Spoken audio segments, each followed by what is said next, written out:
Hey, Matt Sitter here, CEO of AFN. I am really excited to talk today about our 2025 AFN CEO, Patty Brandmaier Award winner. We like to celebrate what she brought to the world in terms of thinking about resilience.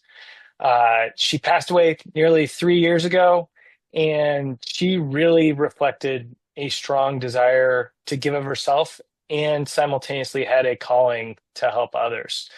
She spent much of her life in the CIA, more than 30 years that was there, and then devoted her life to helping other people perform well post that.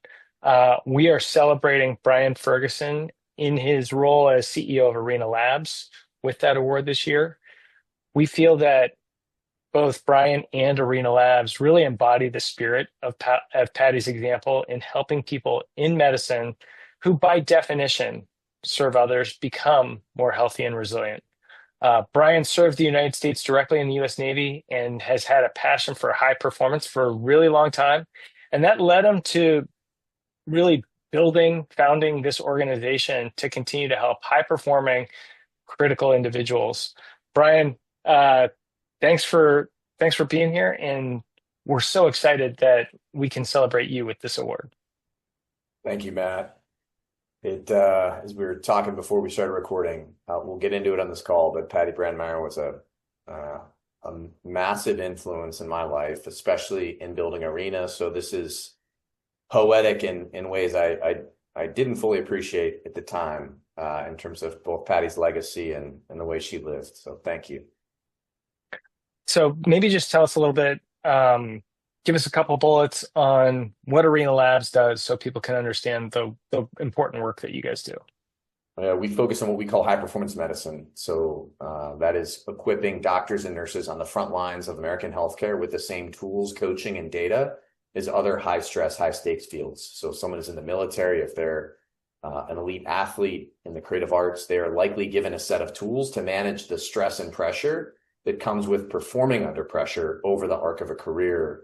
Interestingly, medical school and nursing school don't equip clinicians with that same framework. So that is our mission at Arena, to put a performance coach in the pocket of every doctor and nurse in America.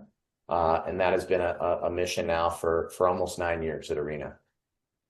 Amazing. So what's being recognized with this mean to you? I think, and I think that you could reflect on what this means to your team as well. Yeah, I appreciate that. So Patty Brandmaier actually worked at Arena, which is again poetic. And you did not, I guess, recall that. You knew we were friends, but it is crazy because much of Arena's cultural DNA is Patty and her husband, Mike Lefevre. When we founded the company, I guess 2018 was our first big contract with Washington, MedStar Washington Hospital Center. So the level 1 trauma center in Washington, D.C. And at the time, this is pre-COVID, we would go into hospitals and work alongside medical teams in the OR and the ICU. And then we would teach them tools to manage pressure and stress. And so Patty and Mike were performance ambassadors in that first work. So they came in and visited with us for a week. They did a series of short talks with the staff at MedStar. Patty was, as you can imagine, revered and loved. And the reason for that is, number one, she was just a badass woman. She had spent over 20 years at the Central Intelligence Agency. She was a senior executive and senior intelligence executive in the CIA. She had been all over the world in the global war on terror, austere, hard times. And just, she showed up with a strength, but a grace that people were drawn to. And Patty just, out of the gate, loved the work. She loved, I think, taking the prior life of service and taking that into the adjacent space of working with teams that wanted to be world-class, not in the intelligence community, but in American healthcare. She was a mentor to me, a friend.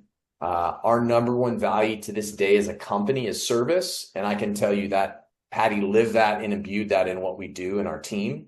And we say that not in the sort of sense that, we were building a for-profit company, but for us to be effective, we have to understand the sacrifices people make to serve.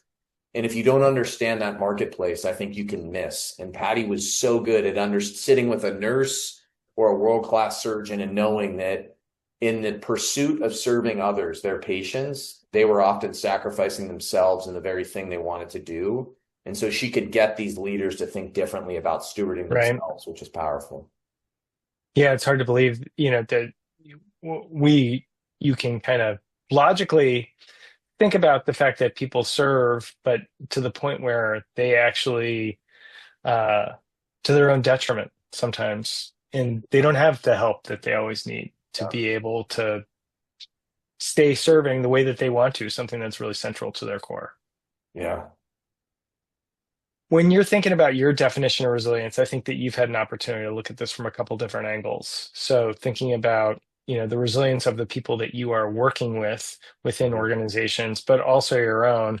How has your definition of resilience changed over the 9 years that Arena Labs has been doing its work? Yeah. I think resilience is a beautiful and dangerous term all at once. We celebrate resilience. Um, it is oftentimes resilience is required to survive. I think literally and metaphorically, that literally for people who work in truly high risk environments, metaphorically for people who are giving themselves to an endeavor, their family, their work, and then unexpected events happen, and keeping yourself moving forward in a healthy way, not burning out. I think that resilience is one of the hardest concepts in modern American life, no matter where you work. I think that as technology has become more prolific and change is happening faster, we can attribute that to anything from artificial intelligence to social media to just the geopolitical landscape. People feel overwhelmed and stressed. And so understanding the tools that we need to recover and rest and positively grow forward, I actually think, I guess to answer your question, I feel like it's harder than ever to be resilient in the healthiest ways, not resilient in the way that leads to one's own demise. And I walk that line personally all the time.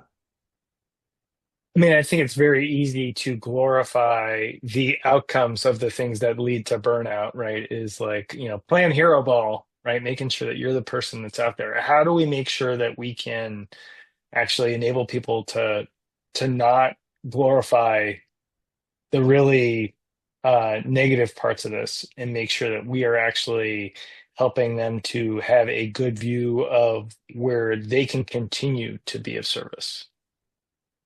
I actually think this is a less technical answer, but it's where we have found success at Arena and through people like Patty and in our team, understanding that I think when we lean into the broken pandering narrative of helping people who are programmed and built to do hard things that most people can't do, those folks, whether they're in military special operations, elite athletes, intelligence, healthcare, they don't respond. We all move away from a broken human narrative, even when we know it to be true. I saw this in the military around PTSD. When we talk through the lens of human flourishing and performance, people kind of rise to that. It's aspirational, it's hopeful.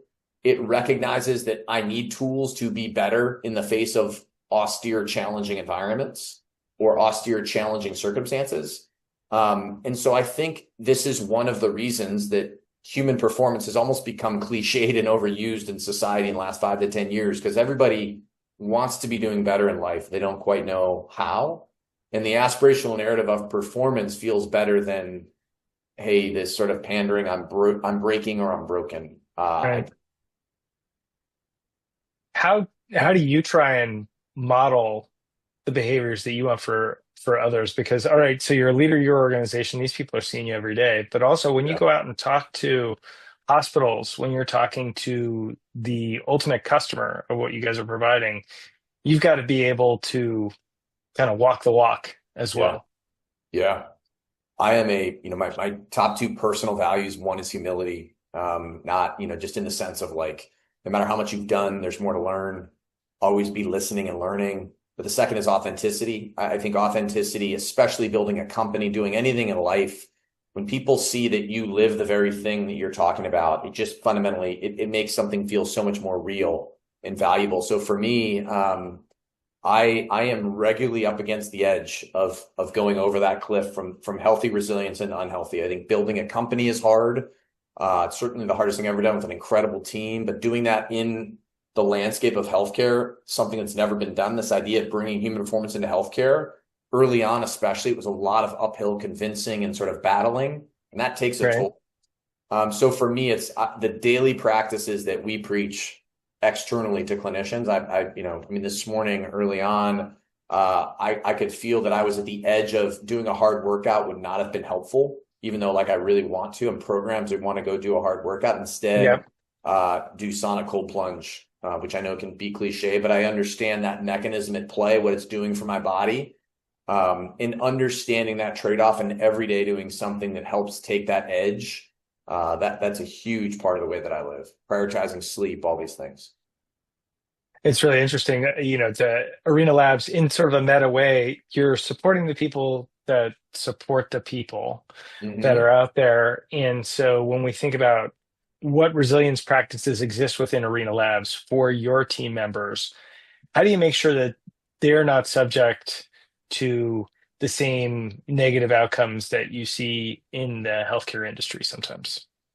Yeah, I mean, I want to, it's something again, authenticity. We definitely, we have we call it culture code, which writes out long form. Hey, what's expected if you're going to work here? And one of the lines in there is, hey, we are a human performance company.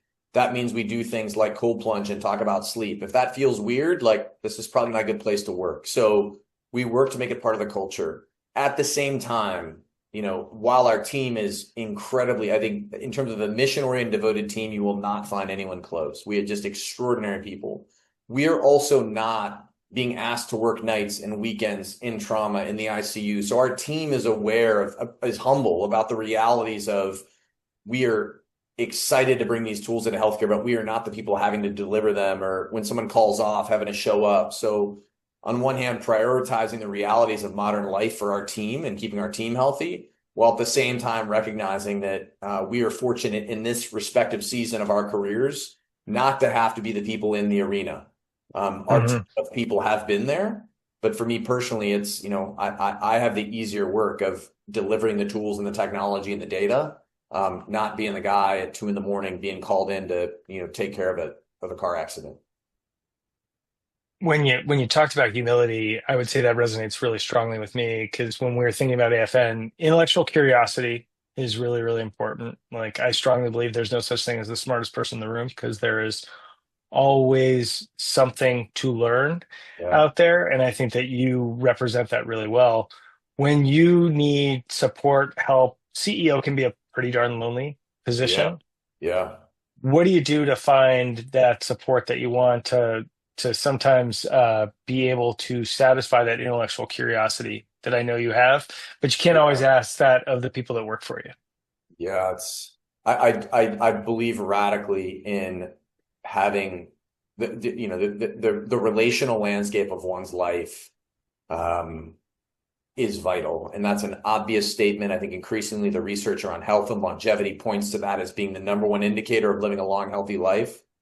Um, at the same time, in this season of life, I feel the most disconnected from the sort of communities I think that have helped me thrive, and so keeping myself honest and being around those people, that is actually funny enough. That's a big focus for me this year because that when you are building a company and have a team, it very quickly make excuses as to you're too busy to do these things. I've got a Right. daughter 6, so the time allocation is tricky. That said, I draw immense energy from other people who are building things and who are building things in ways that are against the grain, meaning they're sort of having to, almost convince people or steward a message. Because how do you constantly um, help someone when you're saying something for the first time that people haven't heard, you have to say it again and again, and that can be exhausting. And Right. so convincing people, not convincing, but helping people see value in something new.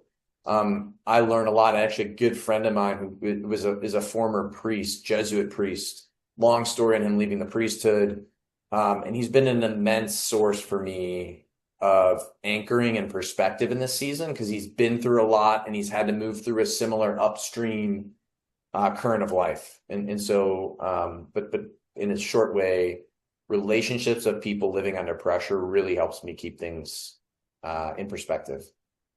Great. Well, congratulations, Brian. Thanks for letting us celebrate you and Arena and really taking the opportunity to help make sure that people understand the value that Patty Brandmaier brought to the world as I well. appreciate this, Matt. Our team appreciates. Obviously, this is about our team and not me. I get to, I mean, but that can sound cliche, but it's so perfect that this is framed in Patty's legacy to keep her legacy alive. But when you think about Jürgen Heitmann, who is the person that introduced me to Patty and to Mike, and you also know, Jürgen talks a lot about any life worth living is full of service and suffering for something bigger.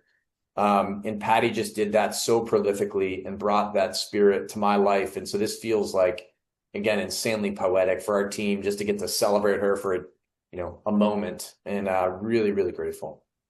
Awesome. Thanks again. Thank you.